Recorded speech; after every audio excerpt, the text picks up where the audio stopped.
જય માતાજી મિત્રો, અમારી ચેનલમાં તમારું સ્વાગત છે।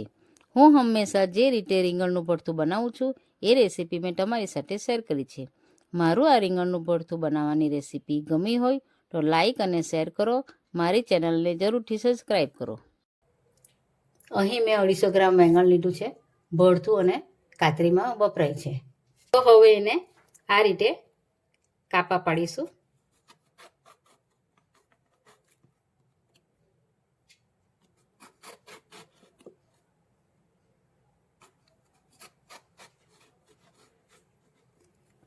મેં અહીં 2 મરચાં લીધા છે લીલા અને 3 લસણ લીધી છે।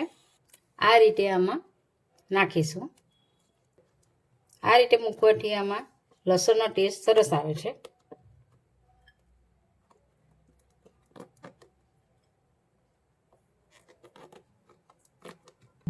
હવે આપણે થોડું તેલ લઈએ હાથમાં ને આજે હું વેંગણ છે તેના ઉપર આ રીતે લગાવી દઈશ।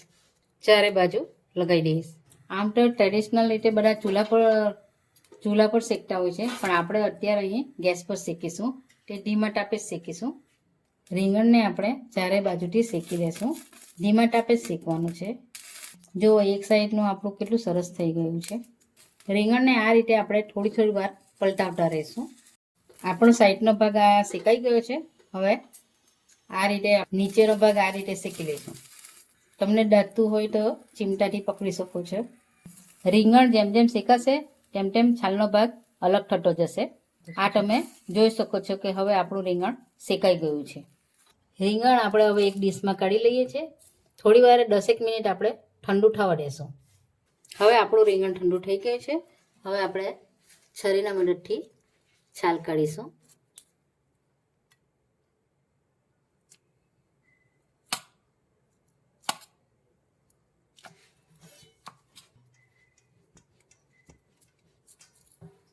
આ જુઓ, છાલ હવે આપણી બરાબર નીકળી ગઈ છે।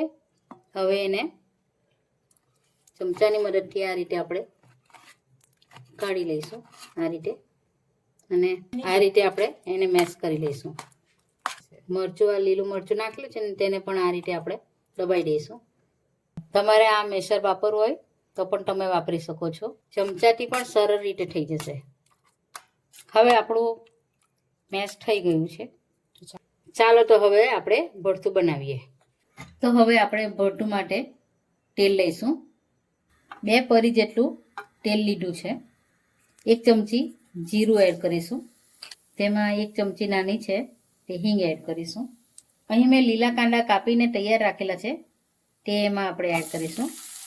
1 થી 2 કાંદા મેં અહીં કાપેલા છે તે આપણે બરાબર એને સાતળી લઈએ। અહીં લીલી ડુંગળી મેં કાપેલી છે તે પણ આપણે નાખીશું।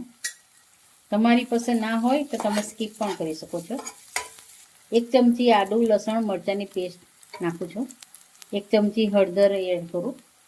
1 ચમચી કાશ્મીરી મરચું લીધું છે તે હું નાખીશ।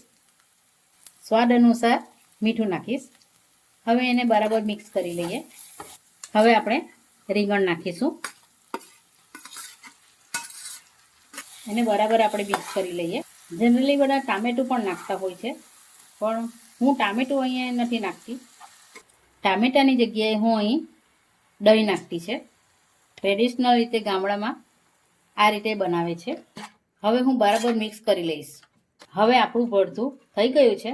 એમાં હું લીલા ધાણા, લીલી લસણ નાખું છું। તેને બરાબર મિક્સ કરી લઈશ।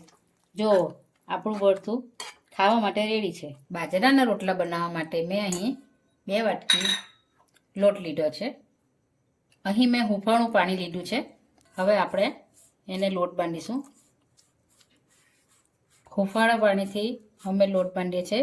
બધા લોટને બાફી પણ લે છે, બાફીને બનાવે છે, પણ હું આ રીતે જ કરું છું।